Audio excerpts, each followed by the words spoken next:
कशिश जमीन पर घुटनों के बल बैठी हुई थी, हाथ जोड़े, सर झुकाए। उसके कंधे बार बार हिल रहे थे, जैसे रो धोकर थक चुकी हो, मगर आंसू अभी भी रुके नहीं थे। बड़े सोफे पर राजेश जी संजीदा और गुस्से से भरे चेहरे के साथ बैठे थे। उनके बराबर में विजय जी और कमरे के कोने में घर की औरतें खामोश खड़ी थीं। राजेश जी की भारी आवाज खामोशी को चीरती हुई निकली। हमने जिंदगी में कभी सोचा भी नहीं था कि ये दिन देखने पड़ेंगे। कशिश, तुमने हमें कहीं का नहीं छोड़ा। हमें शर्म आती है तुम्हें अपनी बेटी कहते हुए। बोलो, किस लड़के के साथ ये हरकतें कर रही थी? उनकी आवाज में गुस्से से ज्यादा टूटा हुआ भरोसा बोल रहा था। कशिश सर उठाए बिना कांपती आवाज में बोली, पापा मुझे माफ कर दीजिए, ये सब मैंने जानबूझकर नहीं किया। मुझे माफ कर दीजिए, मैं ऐसा दोबारा कभी नहीं करूंगी। पापा, वो तस्वीरें मेरी नहीं हैं, मुझ पर झूठा इल्जाम लगाया जा रहा है। आप तो कम से कम मुझ पर यकीन कीजिए। मैं आपकी बेटी हूँ, आप मुझे सबसे ज्यादा जानते हैं, मैं सबसे करीब रही हूँ आपके। कम से कम थोड़ा तो भरोसा रखिए, मैं अपनी बेगुनाही साबित करूंगी। अभी वो कुछ और कहती कि तभी विजय जी बीच में बोल पड़े, भाई साहब, आप इस नालायक से बात क्यों कर रहे हैं? फैसला सुनाइए, मुझे बताइए, मैं इसका दिमाग दुरुस्त करता हूँ। जल्दी बताइए, इसका क्या करना है? अब बस हो चुका है बहुत, मैं और बदनामी बर्दाश्त नहीं कर सकता। मैं तो कहता हूँ हमें इसे जिंदा नहीं छोड़ना चाहिए। ये हमारे लिए नासूर बन चुकी है, ये हमारे घराने के साथ रहने के लायक ही नहीं रही। उनके शब्द बिजली की तरह कमरे में गूंजे। घर की औरतों ने दिल थाम लिए। कशिश घबराकर फौरन बोली, नहीं चाचू, ऐसा कुछ नहीं है। वो तस्वीरें सिर्फ आप लोगों को भेजी गई हैं ताकि मुझे बदनाम किया जाए। वो किसी और के पास नहीं जाएंगी।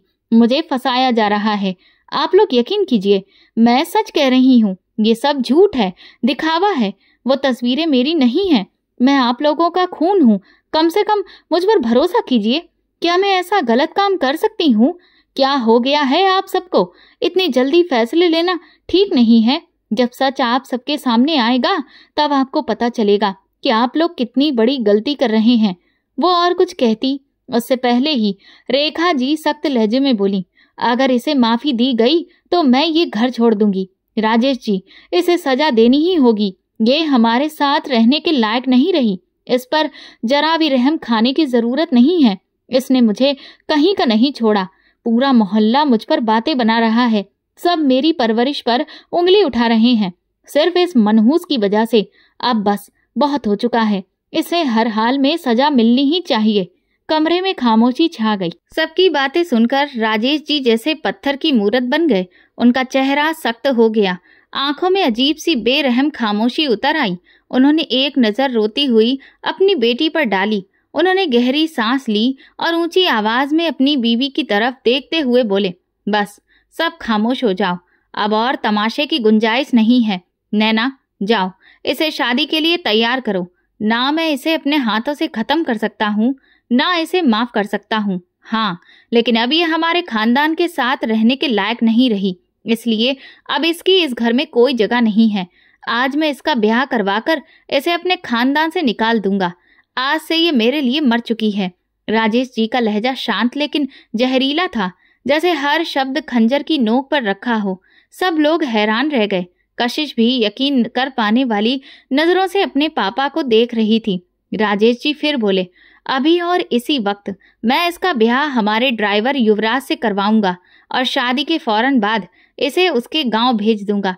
पता चला है वो शादी करना चाहता है, तो यही बेहतर होगा कि जल्द से जल्द इस लड़की का बंदोबस्त कर दिया जाए, क्योंकि अब ये हमारे खानदान के लिए नासूर बन रही है। ये सुनते ही कमरे में जैसे ठंडी हवा का झोंका चला हो। कशिश की आंखें फैल गईं, उसकी सांस सीने में अटक गई, होंठ कांपने लगे, आवाज निकलने में कुछ पल लगे और फिर वो बेकाबू होकर बोली, नहीं, ऐसा मत कीजिए पापा, आप मुझे इतनी छोटी सी गलती पर इतनी बड़ी सजा नहीं दे सकते। पापा, ये जुल्म मत करिए, मैं आपके आगे हाथ जोड़ती हूँ, ये गलत है। उसकी आवाज भर्रा रही थी। मैं दोबारा कोई गलती नहीं करूंगी। मैंने सिर्फ एक इंसान से प्यार किया था और उसने मुझे धोखा दिया, लेकिन मैं अब आपको कभी निराश नहीं करूंगी। वो रोते रोते पास आ गई और दोनों हाथ जोड़ लिए। पापा, मुझे माफ कर दीजिए, मैं अब कभी आपका सिर झुकने नहीं दूंगी। मुझे छोड़ दीजिए, मैं किसी ड्राइवर से शादी नहीं करूंगी। सारा सच आपके सामने आ जाएगा। मुझे बस थोड़ा वक्त दीजिए। फांसी पर चढ़ाए गए इंसान को भी आखिरी ख्वाहिश पूरी करने का मौका दिया जाता है। पापा, मुझे भी अपना सच सामने लाने का एक मौका दीजिए। उसके आंसू फर्श पर गिर रहे थे, मगर राजेश जी के चेहरे पर कोई नरमी नहीं आई। कशिश ने उनके पैर पकड़ लिए और गिड़गिड़ाकर बोली, पापा प्लीज, मैं आपकी इज्जत वापस दिलाऊंगी। जो लोग अभी आपको गलत कह रहे हैं, वही लोग आपसे माफी मांगेंगे। बस मुझे सच सामने लाने का एक मौका दीजिए। मैं बेगुनाह हूँ, मुझे जानबूझकर बदनाम किया जा रहा है। आप मुझे माफ कर देंगे। मगर राजेश जी ने फौरन अपने पैर झटक लिए। उनकी आवाज और भी ज्यादा सख्त हो गई। मर गई हो तुम आज से मेरे लिए। मेरा तुमसे कोई रिश्ता, कोई नाता नहीं। तुमने सारी दुनिया में मेरा सिर झुका दिया, मेरा मान तोड़ दिया। जो काम मेरा दुश्मन भी न करता, वो तुमने किया है। मैं तुम्हें कभी जिंदगी में अपना नहीं सकता। आज से तुम हमेशा हमेशा के लिए मर चुकी हो। अब निकल जाओ यहाँ से। शादी करके तुम्हें विदा करने का इंतजाम कर रहा हूँ। कशिश कांपते हुए बोली, पापा ऐसा मत कहिए। आप एक बार मुझ पर भरोसा कर लीजिए, वरना आप बहुत पछताएंगे। लेकिन राजेश जी गरज उठे, मैं तुम्हें कभी माफ नहीं करूंगा। दफा हो जाओ यहाँ से, अभी इसी वक्त। मेरी बात समझ नहीं आई क्या? जाओ यहाँ से। उनका ये जुमला आखिरी चोट थी जिसने कशिश का हौसला तोड़ दिया। वो सिसकते हुए फर्श पर बैठ गई और दोनों हाथों से अपना चेहरा ढक लिया। लेकिन उसकी माँ रेखा जी फौरन आगे बढ़ी और उसका बाजू कसकर पकड़ लिया। चलो, अब जितना रोना धोना था कर चुकी, अब उठो और ज्यादा तमाशा मत बनाओ। उनकी आवाज में सख्ती थी, मगर आंखों में अजीब सा तनाव झलक रहा था। आखिर माँ ही थी। उनका दिल अपनी बेटी को ऐसी हालत में देखकर तड़प रहा था, लेकिन वो बेबस थी। कशिश ने झटके से अपना हाथ छुड़ाने की कोशिश की और बोली, छोड़ो मुझे, मैं पापा से बात करूंगी। पापा, पापा मेरी बात सुनो। वो चीखते हुए राजेश जी की तरफ भागने लगी, मगर रेखा जी ने पूरी ताकत लगाकर उसे पीछे खींच लिया। नहीं, जो करना था तुम कर चुकी हो, अब चलो यहाँ से। कमरे में बैठे बाकी लोग खामोश तमाशाई बने रहे। किसी के चेहरे पर हमदर्दी की झलक तक नहीं थी। सब जैसे अपने अपने फैसले सुना चुके थे। सोफे के कोने पर बैठे विजय जी तंज भरी मुस्कान के साथ ये सब देख रहे थे, जैसे भतीजी की ये जिल्लत देखकर उनका गुस्सा ठंडा हो रहा हो। कशिश के कदम फर्श पर घिसटते जा रहे थे। वो दीवार और फर्नीचर पकड़कर खुद को रोकने की कोशिश करती, मगर बार बार फिसल जाती। वो अभी भी रो रही थी, चीख रही थी, लेकिन उसकी माँ उसे घसीटते हुए कमरे के दरवाजे तक ले आई। उन्हें मालूम था, अगर वो वहीं ठहरी तो कशिश को और भी जहरीले शब्द सुनने पड़ेंगे जो उसे जिंदगी भर के लिए तोड़ देंगे। इसलिए उन्होंने उसे कमरे से बाहर कर दिया। राजेश जी ने एक बार भी पलटकर अपनी बेटी को नहीं देखा। वो वहीं बैठे रहे, जैसे उनके लिए ये मामला अब तयशुदा हो और उनकी नज़र में बेटी का वजूद खत्म हो चुका हो। कमरे में बस कशिश के रोने की आवाज़ गूंज रही थी, जो धीरे धीरे दरवाजे के बाहर मंद पड़ती गई और आखिरकार ड्राइंग रूम में गहरी खामोशी छा गई। उसके जाने के बाद राजेश जी ने युवराज को बुलाने का हुक्म दिया। करीब 15 मिनट बाद ड्राइंग रूम का दरवाजा धीरे से खुला और युवराज अंदर आया। उसकी मौजूदगी से माहौल कुछ बदल गया। ऊंचा कद, मजबूत शरीर, सांवला मगर निखरा हुआ रंग और आंखों में अजीब सी संजीदगी। कहने को वो घर का ड्राइवर था, मगर कपड़े साफ सुथरे, सलीकेदार और चाल ढाल में ऐसा आत्मविश्वास था जो आम ड्राइवरों में कम ही दिखता है। वो खामोशी से कुछ कदम अंदर आया और दोनों हाथ जोड़कर धीमी आवाज में बोला, नमस्ते राजेश साहब, आपने मुझे बुलाया था, कोई काम था? उसकी आवाज में ना तो झिझक थी और ना ही जरूरत से ज्यादा नरमी, बस एक सीधी सादी गंभीरता थी। राजेश जी ने उसे गौर से देखा और कुर्सी से टेक लगाकर सीधे मुद्दे पर आते हुए बोले, तुम्हारी उम्र कितनी है? उनके लिए अभी अपनी बेटी को विदा करना बेहद जरूरी था। युवराज ने थोड़ी देर उनकी तरफ देखा और फिर नजरें झुकाकर धीरे से बोला, 30 साल। ये सुनकर राजेश जी को थोड़ी हैरानी हुई, क्योंकि नौकरी पर रखते वक्त उन्होंने उम्र का हिसाब किताब नहीं पूछा था। उन्होंने अगला सवाल दागा, शादी हुई तुम्हारी? युवराज ने सिर हिलाकर नहीं में जवाब दिया। वो कुछ कहने से बच रहा था। राजेश जी ने फिर पूछा, पढ़ाई कहाँ तक की है? और शायद वो आगे और कुछ पूछते कि तभी विजय जी बीच में बोल पड़े, पढ़ाई की हो या ना की हो, हमें इससे क्या लेना देना, असल बात करो, ज्यादा बातों में मत पड़ो। हमें इसे किसी अच्छे घर में नहीं ब्याना। हम तो इसे सजा दे रहे हैं और सजा ऐसे ही दी जाती है। राजेश जी ने फौरन कहा, हाँ हम इसे सजा दे रहे हैं, लेकिन ये बातें पूछना जरूरी है।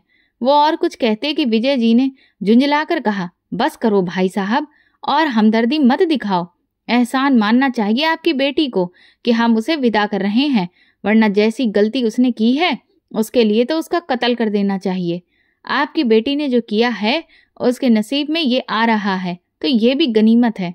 फिर युवराज की तरफ मुड़कर विजय जी बोले, ए लड़के, मैं ज्यादा बात को घुमा फिराकर करने का आदी नहीं हूँ, सीधी दो टूक बात करता हूँ। तुम पिछले 3 महीने से हमारे पास काम कर रहे हो, हमारा नमक खा रहे हो। अब वक्त आ गया है हमें तुमसे फायदा मिले, और अगर तुमने हमें फायदा नहीं दिया तो याद रखना सजा तुम्हें भी दी जाएगी। कमरे में मौजूद सब लोग सुन रहे थे। विजय जी के लहजे में फैसला पहले से तय था। आज मैं और मेरा भाई तुमसे इस घर की बेटी का शादी करेंगे, कशिश की। तुम उसे लेकर यहाँ से हमेशा के लिए चले जाओगे। बदले में हम तुम्हें 5 लाख रुपए देंगे, और अगर ये भी कम लगे तो और दे सकते हैं, लेकिन इस लड़की का हमसे कोई ताल्लुक नहीं होगा। इस बात का तुम ख्याल रखोगे। अगर वो पलट कर आने की कोशिश भी करेगी तो तुम उसे नहीं आने दोगे। तुम उसे लेकर यहाँ से दूर जाओगे। युवराज के चेहरे पर एक लम्हे को हैरानी और नागवारी का मिला जुला असर आया। कुछ देर बाद वो निहायत गंभीर होकर बोला, मैं किसी भी लड़की से इस तरह शादी नहीं कर सकता। मेरे अपने उसूल हैं। आप लोग मुझ पर इस तरह जोर जबरदस्ती नहीं कर सकते। मैंने आपका नमक नहीं खाया। मैं यहाँ सिर्फ नौकरी करता हूँ जिसकी मुझे तनख्वाह मिलती है। आप लोग मुझ पर अपने घर की बेटी को इस तरह जबरदस्ती नहीं थोप सकते। गलती उन्होंने की है, सजा सिर्फ उन्हें दी जाए, मुझे क्यों? क्योंकि मैं बेकसूर हूँ। विजय जी की कनपटियां गुस्से से लाल हो गईं। वो कुर्सी से जरा आगे झुककर चिल्लाए, भाड़ में गए तुम्हारे उसूल। अगर तुमने हमारी बात नहीं मानी तो याद रखना तुम्हें भी खत्म कर देंगे, और उसे भी। ये हमारे लिए मुश्किल काम नहीं है। तुम्हारे सामने ही उसको गोली मारी जाएगी और फिर तुम्हें भी खत्म कर दिया जाएगा, ताकि गवाह भी ना रहे। युवराज ने एक पल को मुट्ठियां भींच ली, जैसे सब्र की आखिरी हद पर पहुंच चुका हो। उसके बाजुओं की नसें उभर आईं, मगर उसकी आवाज अब भी दबी हुई थी। आप लोग जबरदस्ती कर रहे हैं। अगर उनसे कोई गलती हुई है तो उन्हें सुधारने का मौका दें। इस तरह जोर जबरदस्ती करके अपनी बहन बेटी को जलील और बदनाम करना कहाँ का इंसाफ है? क्या यही हमें संस्कार सिखाते हैं? विजय जी ने तंजिया हंसी लगाई। सुधरने का मौका? तुम कौन होते हो ये फैसला करने वाले? आखिरी बार पूछ रहा हूँ, शादी कर रहे हो या हम तैयारी करें तुम्हें खत्म करने की? कमरे में एक लम्हे के लिए खामोशी फैल गई। युवराज ने धीरे से गर्दन झुका ली, आंखों में भारी सा बोझ और होठों पर तलखी। फिर गहरी सांस लेकर बोला, ठीक है, मैं तैयार हूँ। उसके बस में था कि वो आराम से निकल जाता, कोई उसे छू भी नहीं पाता, मगर फिलहाल उसने चुप रहना ही बेहतर समझा। किसी के चेहरे पर रहम या नरमी नहीं आई, बस एक ठंडा सुकून था कि फैसला सुना दिया गया है। युवराज खामोशी से वहीं खड़ा रहा, मगर उसकी नजरें फर्श पर गड़ी थीं। बिना वजह उस पर यह मुसीबत आई थी, लेकिन अब वो खामोश था। शादी का इंतजाम सादगी से किया गया। वो बाहर जाना चाहता था, मगर विजय जी ने उसे वहीं बैठा दिया। करीब आधे घंटे बाद शादी की तैयारी हो चुकी थी। दूसरी ओर कशिश का कमरा उस वक्त एक कैद खाने की तरह महसूस हो रहा था। खिड़की के पर्दे गिरा दिए गए थे। हल्की रोशनी और फिजा में घुटन सी छाई थी। बिस्तर के किनारे पर वो लहंगे में बैठी थी। लाल दुपट्टा उसके चेहरे पर पड़ा था। आंखें लगातार रो रही थीं और दुपट्टे का किनारा भीग चुका था। मेकअप नाम की कोई तैयारी नहीं थी। बस चंद मिनट पहले उसने चेहरा धोया था, मगर रोने की वजह से उस पर और भी उदासी साफ झलक रही थी। कशिश के दिल में एक ही ख्याल बार बार चुभ रहा था। वो एक अमीर बाप की बेटी थी और आज उसे जबरदस्ती एक ड्राइवर के साथ ब्याह दिया जा रहा था। ये उसकी इज्जत और उसकी जिंदगी का सबसे बड़ा जख्म था, जिसे वो चाहकर भी कभी ठीक नहीं कर सकती थी। वो सबको रोकना चाहती थी, क्योंकि उसे मालूम था कि एक वक्त बाद सच सामने आ जाएगा, मगर कोई सुनना ही नहीं चाहता था। युवराज को उसने आज तक देखा तक नहीं था। वो ज्यादातर घर से बाहर नहीं निकलती थी और युवराज अभी नया नया आया था। ज्यादातर ऑफिस के काम भी वही करता था, इसलिए कभी उसका सामना उससे नहीं हुआ। कशिश को ये भी डर सता रहा था कि ना जाने वो शख्स कैसा होगा। तभी दरवाजे पर हल्की सी दस्तक हुई और बिना इंतजार किए दरवाजा खुल गया। कशिश को हॉल में लाया गया। पीछे से विजय जी और राजेश जी दाखिल हुए। दोनों के चेहरे पर वही कठोरता और गुरूर था। हॉल में पहले से ही उसकी माँ रेखा जी, चाची और 2-3 और औरतें बैठी हुई थीं।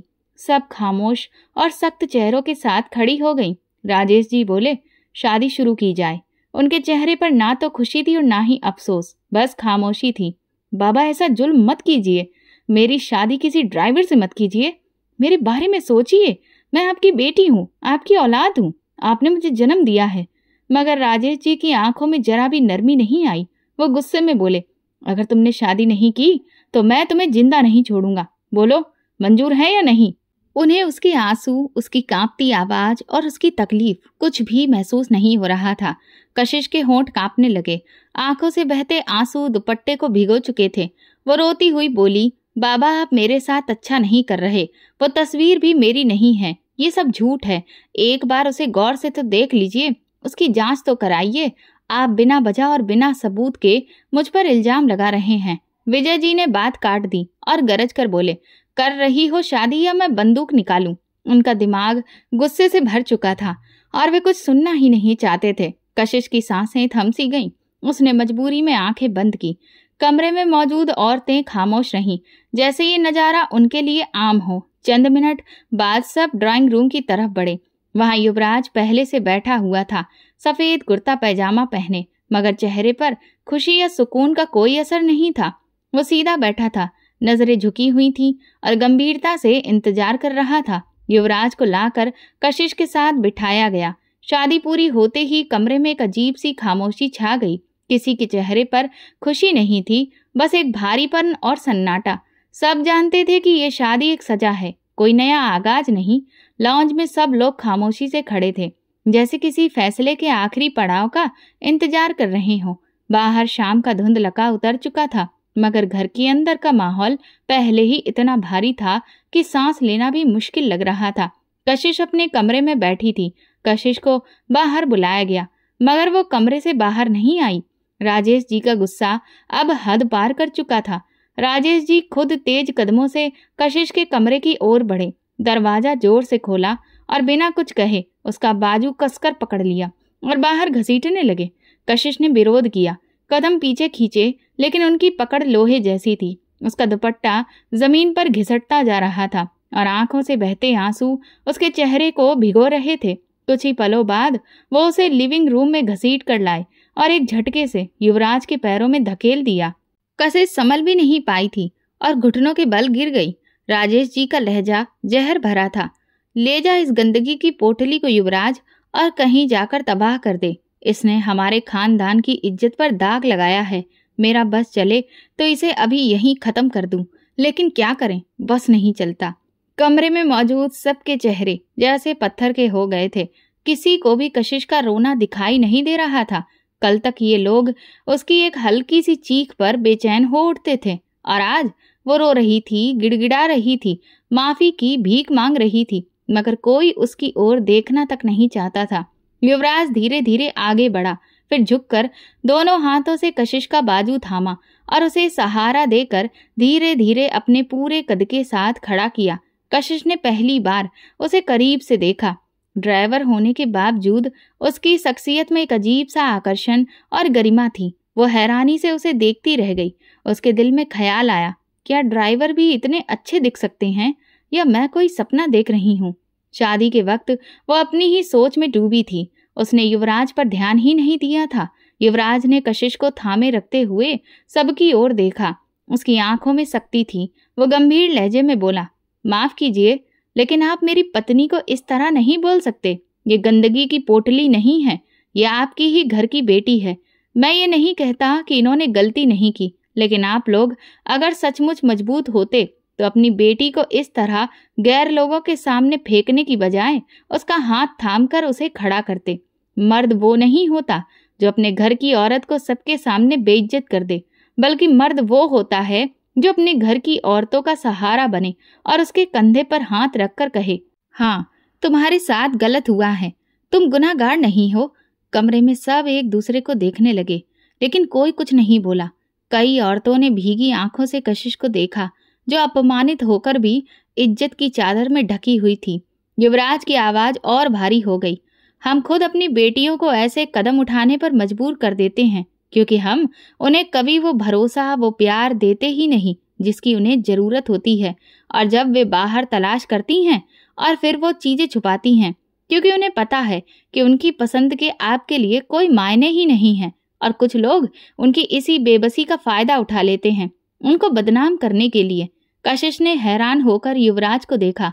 उसने कभी सोचा भी नहीं था कि कोई उसके लिए इस तरह खड़ा हो सकता है। युवराज ने उसके कंधे पर मजबूत हाथ रखते हुए कहा, लेकिन अब ये औरत मेरे घर की हो चुकी है, इसलिए साफ सुन लीजिए, ये गंदगी की पोटली नहीं बल्कि मेरी पत्नी है। और रही बात आप सबसे मिलने की, जब तक आप सब इज्जत के साथ इससे माफी नहीं मांगेंगे और इसे अपनाएंगे नहीं, तब तक ये आप सबसे कभी नहीं मिलेगी, चाहे कुछ भी हो जाए। उसने सबको एक एक करके देखा और फिर साफ लफ्जों में बोला, नमस्ते। इतना कहकर उसने कशिश को मजबूती से थामा और बाहर की ओर बढ़ गया। कशिश हैरत भरी नजरों से उसे देख रही थी। उसने कभी सोचा भी नहीं था कि ये जबरन हुई शादी उसके लिए इतना मायने रखेगी। जिस तरह युवराज ने सबके सामने उसे इज्जत से थामा था, उन दोनों के कदम बस अड्डे की तरफ बढ़ते जा रहे थे।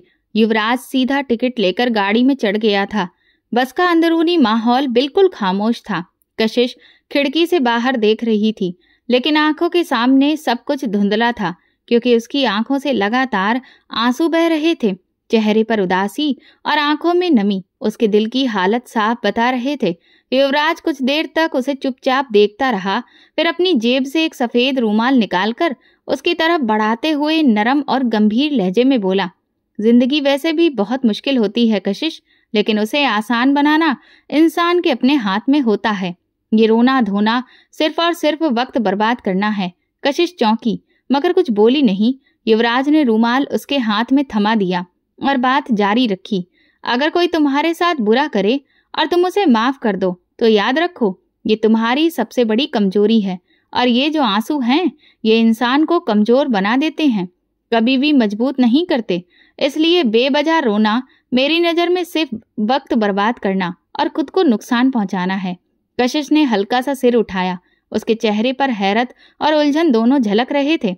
युवराज उसकी आंखों में देखते हुए धीरे लेकिन ठोस लहजे में बोला, इसीलिए कहा जाता है कि इन आंसुओं को पोंछ दो, और जिन्होंने तुम्हारे साथ बुरा किया है उन आंसुओं को अपनी ताकत बना लो, ताकि एक दिन तुम उस जालिम को उसकी औकात याद दिला सको। कोई भी इंसान तुम्हारी जिंदगी तबाह नहीं कर सकता, कोई भी तुम्हें बदनाम नहीं कर सकता। तुम मजबूत हो और हमेशा मजबूत रहोगी। उसके अल्फाज कशिश के दिल में तीर की तरह उतर गए थे। वो अचानक उसकी तरफ मुड़ी जैसे उससे कुछ पूछना चाहती हो, मगर उसी पल बस झटके से रुक गई। ड्राइवर ने जोर से हॉर्न बजाया और सामने सड़क पर एक चेक पोस्ट दिखाई दी। युवराज ने खिड़की से बाहर झांका और फिर कशिश की तरफ मुड़ते हुए बोला, चलो यहाँ उतरते हैं, आगे से हम मेरी गाड़ी में जाएंगे। कशिश ने हैरानी से उसकी तरफ देखा। मेरी गाड़ी, वो भी एक चेक पोस्ट पर? वो थोड़ी चौंक गई थी, लेकिन युवराज बिना कुछ और कहे अपनी सीट से उठा और नीचे उतर गया। कशिश ने एक पल हिचकिचाहट दिखाई, मगर फिर वो भी उसके पीछे उतर आई। जैसे ही वो नीचे पहुंची, पीछे से बस का दरवाजा बंद हुआ और बस तेज रफ्तार से आगे निकल गई। सड़क सुनसान थी। कशिश घबराकर इधर उधर देखने लगी। तभी कुछ ही पल बाद दो बड़ी चमचमाती गाड़ियां उनके करीब आकर रुकीं। उन पर सरकारी नंबर प्लेट लगी थी। ये देखकर कशिश का दिल जोर से धड़कने लगा। उसे कुछ समझ नहीं आ रहा था। पहली गाड़ी का दरवाजा खुला और उसमें से 4 फौजी जवान बाहर निकले। वो सीधे युवराज की तरफ बढ़े और एकदम सीधा खड़े होकर सबने एक साथ सैल्यूट किया। वेलकम सर, हम आपका ही इंतजार कर रहे थे। कशिश की आंखें और ज्यादा हैरत से फैल गईं। वो हैरानी में जमी खड़ी ये मंजर देख रही थी। युवराज ने हल्की मुस्कान के साथ सैल्यूट का जवाब दिया और बोला, थैंक यू। चलो, ये सब इतना अचानक हुआ कि कशिश के होश उड़ गए। उसके मन में बार बार यही सवाल घूम रहा था, ये फौजी जवान युवराज को सर क्यों कह रहे हैं? ये उसे देखकर इतनी इज्जत से क्यों खड़े हैं? युवराज दूसरी गाड़ी की तरफ बढ़ा। दरवाजे के पास पहुंचकर एक पल रुका और फिर नरमी से बोला, बैठो। कशिश ने उसके चेहरे को गौर से पढ़ने की कोशिश की, लेकिन वहां सिर्फ संजीदगी और ठहराव था। बिना कुछ कहे वह आगे बढ़ी और फ्रंट सीट पर बैठ गई। युवराज दूसरी तरफ जाकर ड्राइविंग सीट पर बैठा और गाड़ी स्टार्ट कर दी। गाड़ी के अंदर खामोशी छा गई, मगर बाहर का मंजर कशिश के लिए बिल्कुल नया और उलझन भरा था। उसे लग रहा था कि उसके सवालों का जवाब इतना आसान नहीं होगा, और युवराज वो इंसान नहीं लगता था जो सब कुछ सीधे सीधे बता दे। गाड़ी धीरे धीरे चेक पोस्ट पार कर रही थी और कशिश के दिल में बस एक ही ख्याल गूंज रहा था, ये शख्स आखिर है कौन। गाड़ी के अंदर ठंडी हवा चल रही थी। बाहर सड़क पर पेड़ों की कतारें पीछे की ओर भागती नजर आ रही थी। सामने से सूरज की किरणें धीरे धीरे अंदर आ रही थी, लेकिन माहौल बेहद गंभीर था। कशिश अपनी सीट पर थोड़ा मुड़ी हुई, दोनों हाथ घुटनों पर रखे, नजरें झुकाए पर टिकाए बैठी थी। वो गाड़ी चला रहा था, लेकिन उसकी आंखों के कोनों से उसे महसूस हो रहा था कि कशिश उसे लगातार देख रही थी, जैसे उससे जवाब मांग रही हो। कुछ लम्हों बाद युवराज धीमी मगर भरोसा दिलाने वाले लहजे में बोला, तुम्हें टेंशन लेने की जरूरत नहीं है, तुम सुरक्षित हाथों में हो, इसलिए परेशान होना छोड़ दो और रिलैक्स होकर टेक लगा लो। उसकी नजरें सड़क पर थीं, मगर अल्फाज सीधे कशिश के दिल में उतर गए। फिर वो बोला, बस तुमसे एक बात कहूंगा, हमेशा अपनी इज्जत और आत्मसम्मान की हिफाजत करना। कोई भी शख्स तुम्हारी जिंदगी दोबारा बर्बाद ना कर सके। हर बार किस्मत इतनी मेहरबान नहीं होती। कशिश ने नजरें झुका ली। फिर अचानक जैसे दिल से कोई सवाल बाहर निकला हो, वो बोली, मुझे आपसे एक बात पूछनी है और उम्मीद करती हूँ आप झूठ नहीं बोलेंगे। युवराज ने हल्का सा सिर हिलाया, जैसे कह रहा हो, पूछो।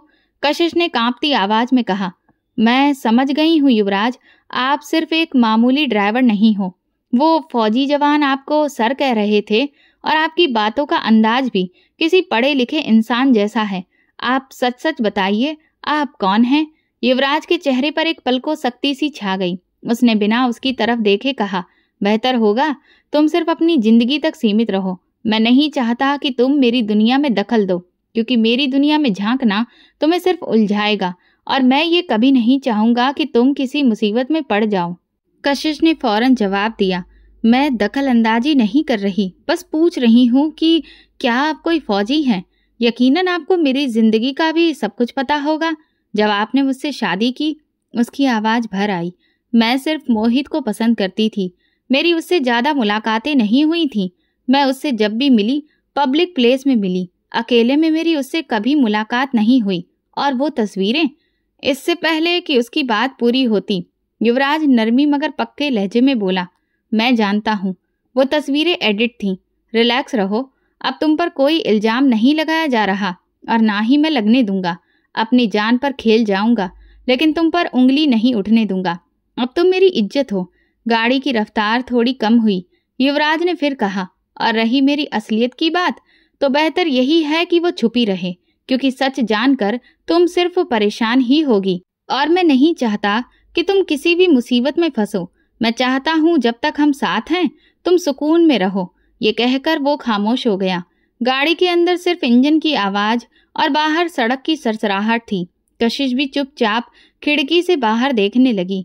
युवराज की शख्सियत में ऐसा कुछ था कि वो एक शब्द और नहीं बोल पाई, लेकिन उसके मन में सवालों का तूफान अब भी चल रहा था, जैसे खामोशी भी चीख रही हो। लंबे सफर के बाद गाड़ी एक बड़े से सफेद मार्बल वाले पोर्च में आकर रुकी। गेट से अंदर आते ही सामने फैला हरा भरा लॉन, बीच में फव्वारा। शाम का वक्त था और लॉन में लगे पीले लैंप नरम रोशनी फैला रहे थे। कशिश ने बंगले की तरफ देखा। ऊंची दीवारों वाला चौड़े लकड़ी के दरवाजे के साथ एक शानदार घर। युवराज ने इंजन बंद किया, उसकी तरफ देखा और धीमे मगर साफ लहजे में बोला, ये मेरा घर है और यही मेरी फैमिली भी है। अंदर मेरी माँ, पापा, भाई और बहन सब हैं। तुमसे एक ही गुजारिश है, तुम ऐसे बर्ताव करोगी जैसे हम दोनों एक दूसरे से बहुत मोहब्बत करते हैं। मैंने तुम्हारी मदद की है, उम्मीद है तुम भी मेरी मदद करोगी। कशिश चुपचाप सुनती रही। फिर उसने हल्का सा सिर हिलाकर हामी भरी। दोनों गाड़ी से उतरे। जैसे ही युवराज उसके करीब आया, उसने बिना झिझक उसका हाथ थाम लिया। हाथ की मजबूत पकड़ ने कशिश को पल भर के लिए चौंका दिया, मगर उसने कुछ कहा नहीं। दोनों मुख्य दरवाजे की तरफ बढ़े। भारी लकड़ी का दरवाजा खुला। अंदर मार्बल के फर्श पर बिछे कालीन, दीवारों पर लगी तस्वीरें और बीच में बड़ा सा क्रिस्टल का झूमर रोशनी बिखेर रहा था। हॉल में कदम रखते ही सामने 4 चेहरे दिखे। एक सख्त मिजाज वाले मध्यम उम्र के आदमी, एक गरिमामयी और गंभीर औरत, एक नौजवान लड़का और एक लड़की। सबकी नजरें सीधी कशिश पर टिक गईं। युवराज ने उसका हाथ मजबूती से थामा और उनके पास जाकर सीधी आवाज में बोला, ये मेरी पत्नी है। इसी के बारे में मैंने आप लोगों को बताया था। कहने को तो वो आज अपनी फैमिली से पूरे 3 महीने बाद मिल रहा था, मगर उसके अंदाज में जरा भी अपनापन नहीं था। कुछ पल खामोशी रही, फिर विनोद जी ठंडे लहजे में बोले, तुम्हें मैंने एक मिशन के लिए वहां भेजा था और तुम ये दुल्हन लेकर आ गए। युवराज ने बिना झिझके साफ लहजे में कहा, इसमें कोई गुनाह नहीं है। मैंने शादी की है, वो भी पूरे रीति रिवाज के साथ। विनोद जी ने नाराजगी से चेहरा घुमा लिया। तुमने हमें कहीं मुंह दिखाने के लायक ही नहीं छोड़ा। मैं अपने दोस्त से उसकी बेटी के लिए बात कर चुका था और तुम। युवराज ने उनकी बात बीच में काट दी। उसके लहजे में तल्खी और आत्मविश्वास दोनों थे। ये सब आपका मैटर है, मेरा नहीं। मैंने पहले ही कह दिया था कि मैं किसी और की मर्जी से शादी नहीं करूंगा। ये मेरी पत्नी है और उम्मीद करता हूँ कि यहाँ इसे मेरी पत्नी की हैसियत से ही इज्जत दी जाएगी। हॉल में अचानक सन्नाटा छा गया। सबके चेहरों पर गुस्सा और बेबसी साफ झलक रही थी। युवराज ने कशिश का हाथ थाम रखा था और बिना पीछे देखे सीधे सीढ़ियों की तरफ बढ़ गया। कशिश भी चुपचाप साथ चल दी। ऊपर जाते हुए उसे लग रहा था जैसे पीछे बैठे सबकी नजरें अब भी उन दोनों पर जमी हुई हों, मगर युवराज के कदम जरा भी नहीं डगमगाए। दोनों ऊपर पहुंचे तो युवराज उसे अपने कमरे की तरफ ले गया। पीछे सब लोग ठगे से रह गए थे। कमरा बड़ा था और भारी भरकम फर्नीचर से सजा हुआ। दीवारों पर गहरे रंग का वॉलपेपर और छत से लटका हुआ झूमर एक गंभीर सा माहौल बना रहा था। खिड़की पर गहरे पर्दे पड़े थे और कोने में बड़ा सा बेड सफेद चादर और तकियों के साथ सजा हुआ था। जैसे ही युवराज कमरे में दाखिल हुआ, उसने कशिश का हाथ तुरंत छोड़ दिया, जैसे कि दरवाजे तक साथ देना ही उसकी जिम्मेदारी थी। वो सीधा अटैच्ड बाथरूम की तरफ बढ़ गया। कशिश वहीं खड़ी उसकी पीठ देखती रही, फिर धीरे से बोली, यानी ये शादी सिर्फ मेरी गलती की वजह से नहीं हुई, बल्कि आपने अपना बचाव करने के लिए भी की है। युवराज के कदम रुक गए। वो पलटा और आंखों में सीधे देखते हुए बोला, ये तुम्हारा मैटर नहीं है। बेहतर होगा तुम अपनी लिमिट में रहो। कशिश हल्की सी तल्ख मुस्कान के साथ बोली, लेकिन अगर ये सिर्फ मेरी वजह से नहीं हुआ तो अब मैं खुद को इंसल्टेड महसूस नहीं करूंगी। मैं लगातार सोच रही थी कि मेरी वजह से आपकी जिंदगी खराब हो गई, मगर अब लगता है उसमें आपकी मर्जी भी शामिल थी। युवराज के चेहरे पर सख्ती आ गई। वो धीमे मगर दबाव भरे लहजे में बोला, अगर यहाँ रहना है तो समझौते से रहना होगा। बेवजह के ताने देना बंद करो। कशिश चुप नहीं रही।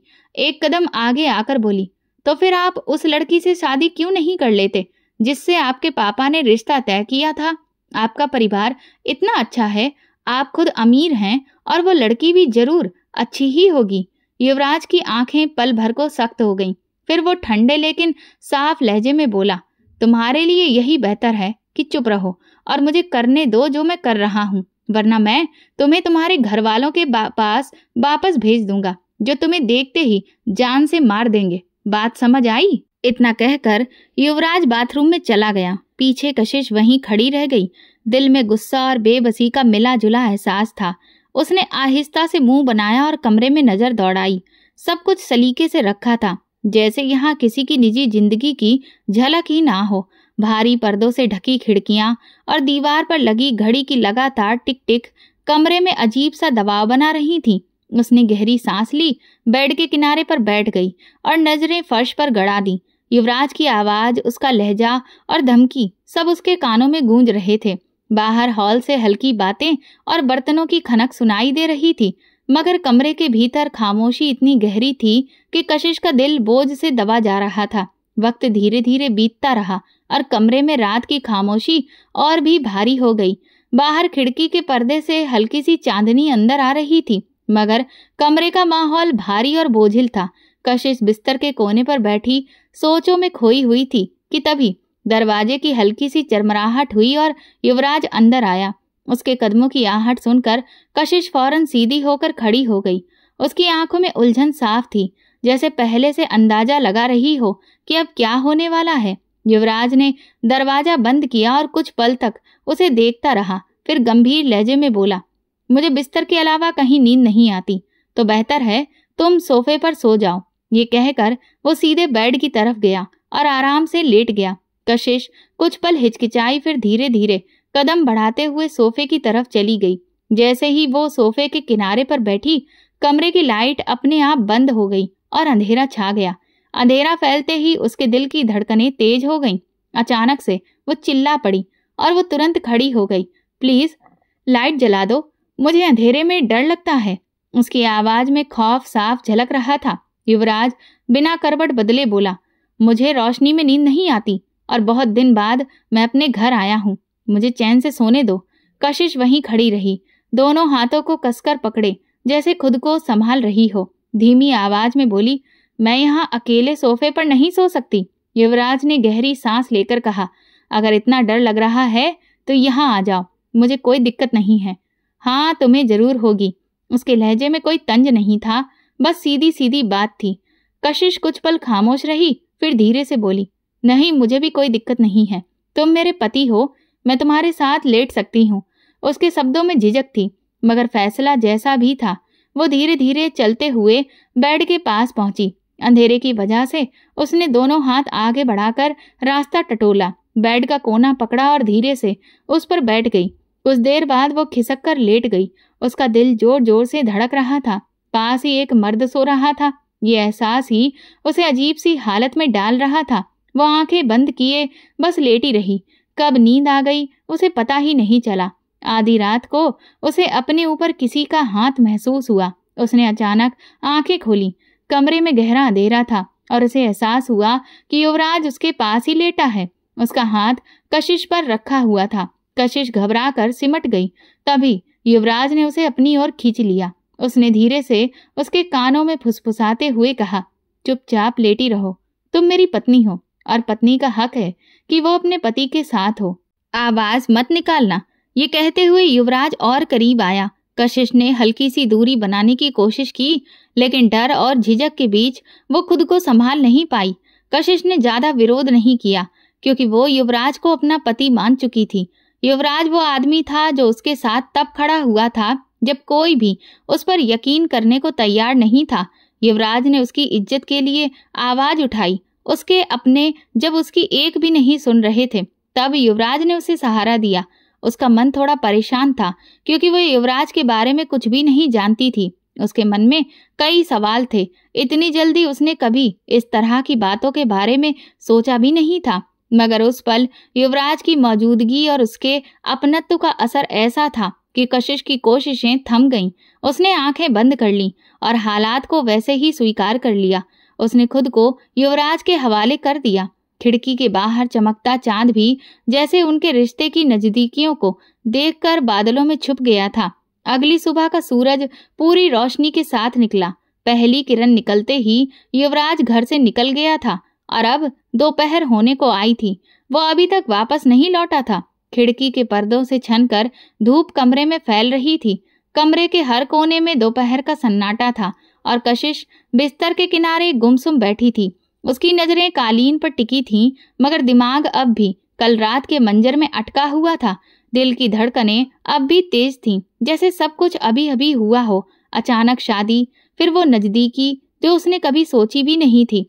सब कुछ एक ही पल में उसकी जिंदगी बदल गया था। उसे समझ नहीं आ रहा था कि इन सब बातों को कैसे स्वीकार करे। दिल में अजीब सा डर बैठा हुआ था और उस डर को और बढ़ा रही थी ये बात कि असल में युवराज है कौन। एक आम ड्राइवर जैसा दिखने वाला शख्स, लेकिन बड़े घर का मालिक, महंगी गाड़ी का मालिक और ऐसी फौजी जवान जो उसे देखकर सलामी ठोकते हैं। ये सब किसी राज से कम नहीं लग रहा था।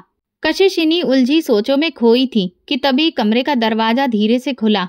युवराज अंदर आया, सफेद कुर्ता पैजामा पहने, पूरी तरह सलीके से तैयार, हाथ में महंगी घड़ी। उसका कद और अंदाज उसे और ज्यादा रहस्यमयी और आकर्षक बना रहे थे। वो सीधे कशिश के पास आया और नरम मगर आत्मविश्वासी लहजे में बोला, बताओ दोपहर में क्या खाओगी? मैं कहकर बनवा देता हूँ। कशिश उसकी तरफ देखती रही।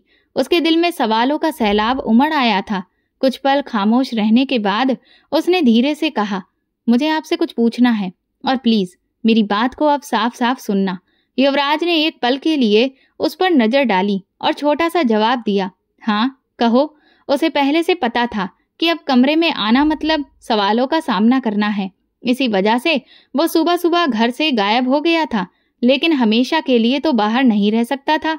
कशिश अपने होंठ काटते हुए जैसे शब्द तलाश रही थी, फिर आखिरकार बोली, कल रात जो आपने किया वो। मगर युवराज ने उसकी बात बीच में ही काट दी। वो अनजाने में नहीं था। मैंने पूरे होशो हवास में तुमसे रिश्ता कायम किया है। तुम मेरी पत्नी हो और मेरा हक है कि मैं तुम्हारे पास आऊं। मैं हमारे रिश्ते को आगे बढ़ाना चाहता था। तुम बेचैन सी, परेशान सी मुझे अच्छी नहीं लग रही थी। मैं चाहता था कि तुम अपनी तकलीफों से बाहर आओ और इस रिश्ते की हकीकत को समझो, इसीलिए तुम्हारे पास आया था। कशिश चौंक सी गई, मगर तुरंत बोली, लेकिन मुझे आपकी जिंदगी का एक भी सच मालूम नहीं है और आपने मेरी जिंदगी के बारे में भी कुछ जानने की कोशिश नहीं की। कशिश अपनी बात पूरी भी नहीं कर पाई थी कि युवराज ने उसे फिर रोक दिया। उसने कहा, मुझे सब पता है। तुम एक मोहित नाम के फेसबुक वाले लड़के को पसंद करती थी, जिससे तुम्हारा अच्छा खासा लगाव था। तुम दोनों एक दूसरे को तस्वीरें भेजते थे। उसने उन्हीं तस्वीरों को एडिट करके तुम्हारे घर वालों को दिखा दिया, क्योंकि तुम उससे अकेले में मिलने की जिद मानने से इनकार कर रही थी। ये एक धमकी थी तुम्हारे लिए और उसने सच में वही कर दिया। मुझे तुम्हारे बारे में हर बात मालूम है। ये सुनते ही कशिश का चेहरा पीला पड़ गया। उसकी आंखों में हैरत और डर दोनों उतर आए। कांपती आवाज में उसने कहा, आपको ये सब कैसे पता चला? मैंने तो ये बात किसी को भी नहीं बताई थी। कमरे में एक पल के लिए गहरी खामोशी छा गई। युवराज ने नजरें झुका ली और गंभीर आवाज में बोला, मैं एक फौजी हूँ और साथ ही सीक्रेट एजेंट भी। मैं आसानी से किसी भी इंसान की जानकारी निकाल सकता हूँ। मैं तुम्हारे घर एक मिशन के लिए आया था। उस इलाके में एक बहुत संवेदनशील ऑपरेशन चल रहा था, जिसकी रिपोर्ट्स मुझे अपने हेडक्वार्टर्स में देनी थी। मुझे वहां रहने के लिए और अपनी पहचान को छुपाने के लिए कोई सुरक्षित जगह चाहिए थी और इसीलिए मैंने तुम्हारे घर का चुनाव किया। इस सबसे पहले मैंने तुम सबके मोबाइल हैक किए, तुम सबकी जिंदगी जानी और फिर तुम्हारे करीब आया। मुझे माफ करना, लेकिन यही सच्चाई है। ये कहकर वो उसके जवाब का इंतजार किए बिना ही सीधे दरवाजे की ओर बढ़ा और फिर कमरे से बाहर चला गया। कशिश वहीं बैठी रह गई। उसका दिमाग जैसे सुन्न हो गया था। बाहर धूप अभी भी पर्दों से छनकर कमरे में आ रही थी, मगर उसके अंदर अजीब सी ठंडक और अंधेरा भर चुका था। उसे लग रहा था जैसे वो किसी ऐसे खेल का हिस्सा बन गई है जिसके सारे पत्ते किसी और के हाथ में हैं और वो खुद बस एक खामोश खिलाड़ी है। वक्त तेजी से बीत रहा था। 2 दिन बाद कमरे का माहौल बोझिल था। हल्की रोशनी छत पर टंगे बल्ब से चारों तरफ फैल रही थी। कशिश सोफे के कोने पर सिमटी बैठी थी। उसने अपने हाथ गोद में कसकर पकड़ रखे थे और आंखों से बहते आंसू उसके गालों पर गीली लकीरें बना रहे थे। थोड़ी देर पहले ही वो नीचे गई थी। उसे उम्मीद थी कि शायद घर वाले थोड़े नरम हो जाएंगे, मगर युवराज की मां सुनीता जी के सख्त बोल और अपमान भरे लहजे ने उसकी सारी हिम्मत तोड़ दी। उसके कदम खुद ब खुद ऊपर के कमरे में लौट आए और वो चुपचाप सोफे पर आकर बैठ गई। कुछ ही देर बीती थी कि दरवाजा चरमराता हुआ खुला और युवराज अंदर आया। उसकी नजरें सीधा कशिश के चेहरे पर गईं। उसकी आंखें लाल थीं, चेहरे पर बेबसी थी और होठों पर खामोशी का ताला। ये देखकर युवराज एक पल रुका और फिर गहरी सांस लेकर उसके पास बैठ गया। कुछ लम्हों के बाद उसने उसकी ओर देखते हुए कहा, किसने कहा था तुम्हें कि कमरे से बाहर जाओ? मैंने तुम्हें मना किया था ना कि ये लोग तुम्हें कभी कबूल नहीं करेंगे। वो हिचकिचाते हुए बोली, लेकिन क्यों नहीं करेंगे कबूल? मैंने उनका क्या बिगाड़ा है? मैंने तो कोशिश भी की कि सबसे अच्छे तरीके से सबके साथ पेश आऊं। फिर आपकी माँ और घर वाले मुझसे नफरत क्यों करते हैं? युवराज कुछ पल खामोश रहकर उसे देखता रहा, जैसे सोच रहा हो कि सच बताना ठीक होगा या नहीं। फिर धीरे से बोला, असल में जिस औरत ने तुम्हें डांटा वो मेरी सौतेली माँ है। मेरे पापा विनोद जी मेरे अपने सगे बाप हैं, लेकिन वो सिर्फ अपनी पत्नी की सुनते हैं। उनके लिए उनकी राय ही सब कुछ है। कशिश चौंकी मगर कुछ बोली नहीं। युवराज ने आगे कहा, वो औरत चाहती थी कि मेरी शादी उनकी जान पहचान से हो। रिश्ता भी पक्का करने की तैयारी कर रखी थी, लेकिन मैंने साफ मना कर दिया था। मैं उनकी जान पहचान में शादी नहीं करना चाहता था, और जब तुम्हारे पापा ने मेरा रिश्ता तुमसे करने की बात की तो मैंने बिना सोचे समझे हाँ कर दी। कशिश हैरानी से उसे देखती रही। आंखों में ढेर सारे सवाल थे। युवराज के होठों पर हल्की मुस्कान आ गई और बोला, क्योंकि मैं तुम्हें पसंद करने लगा था। तुम में वो बातें हैं जो आम लड़कियों में नहीं होती। तुम्हारी जगह कोई और होती तो अब तक हार मान कर खुद को खत्म कर लेती, लेकिन तुम हिम्मती हो, मजबूत हो, और यही चीज मुझे अच्छी लगती है। कशिश का दिल जैसे एक पल को रुक गया। युवराज की आंखों में सच्चाई झलक रही थी और उसके लहजे में वो नरमी थी जो उसने कम ही महसूस की थी। युवराज और बोला, तुम अकेली नहीं हो, मैं तुम्हारे साथ हूँ हर हाल में। चाहे जितनी भी मुश्किलें आएं, तुम्हें उनका सामना अकेले नहीं करना पड़ेगा। कशिश की आंखों से आंसू बह रहे थे, लेकिन इस बार उसके चेहरे पर हल्की मुस्कुराहट भी थी। कमरे का बोझिलपन जैसे थोड़ा सा हल्का हो गया था। उसने धीरे से कहा, और कोई बात है? युवराज कुछ पल चुप रहा, फिर उसकी तरफ देखते हुए बोला, तुम्हारे घर वालों को तुम्हारी सच्चाई मालूम हो गई है। मैंने मोहित को ढूंढ निकाला है। उसने खुद आकर सब कुछ उनके सामने कबूल कर लिया है। वो तस्वीरें भी दिखाई जो किसी और लड़की की थीं, बस तुम्हारा चेहरा वहां एडिट किया गया था। एक एक बात उन्होंने सुन ली है और अब वो सब बहुत शर्मिंदा हैं। उसने कशिश की आंखों में सुकून लाने की कोशिश करते हुए कहा, वो सब तुमसे मिलना चाहते हैं, तुमसे माफी मांगना चाहते हैं, लेकिन मैंने अभी तक किसी को हाँ नहीं की। सोचा इस बारे में पहले तुमसे पूछ लूं। कशिश ने सिर झुका लिया और कांपती आवाज में बोली, मुझे किसी से नहीं मिलना। जब मैं चीख चीख कर कह रही थी, रो रही थी, तब किसी ने मेरी बात नहीं सुनी। अब क्यों? अब मैं क्यों जाऊं उनके पास? उसके होंठ कांपने लगे और आंखों से आंसू फिर बह निकले। युवराज खामोश हो गया। उसका दिल चाह रहा था कि बस एक पल में उसके सारे जख्म अपने सीने में समेट ले, लेकिन वो जानता था कि कुछ जख्म सिर्फ वक्त ही भर सकता है। कशिश बोली कि कुछ ऐसे लोग जो माँ बाप बनने के काबिल नहीं होते, लेकिन वो भी बच्चों को पैदा कर लेते हैं और फिर अपने बच्चों पर विश्वास नहीं करते और जरा सी गलतियों पर उन्हें कटघरे में खड़ा कर देते हैं। वो कभी उनकी इच्छाओं को नहीं समझते, वो कभी उन्हें नहीं समझते और उनकी जिंदगी बर्बाद कर देते हैं। युवराज, हम अपने बच्चों की परवरिश अच्छे से करेंगे और उनकी सारी इच्छाओं को सही वैल्यू भी देंगे। वो क्या कहना चाहते हैं उसे सुनेंगे और जो बातें उनके हक की होंगी उन्हें समझेंगे भी। हम उन पर जबरदस्ती अपने विचार, अपनी इच्छाएं नहीं थोपेंगे, क्योंकि मैं नहीं चाहती कि हमारे बच्चे हमसे नफरत करें, बल्कि मैं चाहती हूँ कि हमारे बच्चे हमें इस दुनिया का सबसे बेहतर पेरेंट्स समझें और हमसे डरे नहीं, बल्कि हमें अपनी बातें जो बताना चाहें वो बता सकें। चंद लम्हे बाद कशिश ने सर उठाकर उसकी तरफ देखते हुए बोला, और आप वाकई मुझसे मोहब्बत करते हैं? सच सच बताइए। उसकी आंखों में सवाल के साथ खौफ और उम्मीद का मिला जुला रंग था। युवराज जरा मुस्कुराया, लेकिन आंखों में गहरी संजीदगी थी। उसने नरमी से कशिश के कंधे पर हाथ रखा और बोला, तुम जानती हो, अगर मुझे कोई चीज पसंद नहीं होती तो मैं उसे अपने कमरे में भी बर्दाश्त नहीं करता। और तुम तो मेरी जिंदगी का हिस्सा हो। क्या तुम्हें लगता है कि मैं तुम्हें पसंद नहीं करता या मोहब्बत नहीं करता? कशिश ने सर झुकाकर बोला, मैं तो बहुत बुरी हूँ। आपसे पहले एक लड़के को पसंद करती थी, अपनी तस्वीरें भेजती थी। युवराज ने गहरी सांस ली और उसकी तरफ झुककर बोला, पास्ट हर किसी का होता है। अगर हम पास्ट में ही अटक जाएं तो जिंदगी कभी आगे नहीं बढ़ती, और प्यार करने का अधिकार तो सभी को होता है। तुम्हें क्या पता था कि वो लड़का तुम्हारा फायदा उठाना चाहेगा और तुम्हें बदनाम करना चाहेगा? जो हो गया सो हो गया। आगे बढ़ना ही जिंदगी का नाम है। मुझे तुम्हारे पास्ट से कोई लेना देना नहीं। मैं तुम्हारे वर्तमान और तुम्हारे भविष्य से जुड़ा हूँ। सवाल ये है कि क्या तुम मुझे कबूल करोगी? मैंने तो तुम्हें दिल से कबूल कर लिया है, लेकिन तुम्हारी रजामंदी भी जरूरी है। कशिश एक पल के लिए उसके चेहरे को देखती रही, जैसे कि हर लफ्ज को तोल रही हो। आंखों से बहते आंसू अब थोड़े थम गए थे, लेकिन आंखों में चमक में नया रंग आ चुका था। अगले ही लम्हे वो रो पड़ी और उसके गले से लिपट गई। हाँ, मैं आपको कबूल करती हूँ, हर हाल में, हर सूरत में। युवराज ने मुस्कुराकर एक सुकून भरी सांस के साथ उसे अपने गले लगा लिया। उसके हाथों की पकड़ मजबूत थी, जैसे कह रहा हो कि अब कोई दुख, कोई इल्जाम, कोई पास्ट उनके बीच नहीं आ सकेगा। खिड़की के पार सूरज डूब चुका था, लेकिन कमरे के अंदर नया उजाला फैल रहा था। वो उजाला जो दिल के अंदर से सारे खौफ निकाल देता है, जब कोई इंसान अपने सारे डर, जख्म और तन्हाइयां किसी और की मोहब्बत में पिघला देता है। और उस लम्हे दोनों जान गए थे कि ये अंत नहीं बल्कि एक नए सफर की शुरुआत है।